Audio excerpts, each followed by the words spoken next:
এটা অপরাধের সংখ্যাটা বেড়েছে, বিশেষত রাত্রিকালীন ছিনতাই, দিনেও ছিনতাই হচ্ছে। তা আমরা এই জিনিসটা আমাদের নোটিশে নিয়েছি। এটা শুধু গত রাত না, তার আগের রাতেও বেশ কয়েকটা ঘটনা ঘটেছে। তো আমরা এইটা প্রেডিক্ট করতে পেরে আমরা আসলে শনিবারের সকালে আমরা বিশেষ একটা ব্যবস্থা নেওয়ার জন্য সিদ্ধান্ত নিয়েছি। Rapid action battalion, anti terrorism unit এবং ঢাকা মেট্রোপলিটন পুলিশ, 3 অর্গানাইজেশন মিলে তারা একটা ইন্টেন্সিভ পেট্রোল প্রোগ্রাম নিয়েছে। আজকের থেকে এটা বাস্তবায়িত হবে আশা করি। আমরা দেখি এইভাবে উন্নতি হয় কিনা, না হয় আমাদের অন্য স্ট্র্যাটেজি নিতে হবে।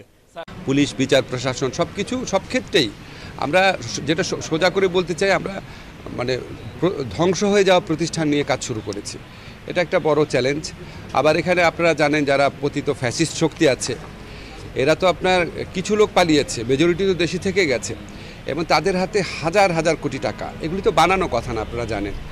টাকা থাকলে এবং বদমতলব থাকলে অনেক আইন শৃঙ্খলা পরিস্থিতি নষ্ট করার মতো অনেক কিছু করা যায়। তাদের একটা রোল থাকতে পারে এবং আছে বলেও আমরা অনেকে বিশ্বাস করি।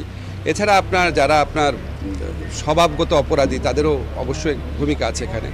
আমাদের ব্যর্থতা আছে, এটা অস্বীকার করার কোনো রকম উপায় নাই।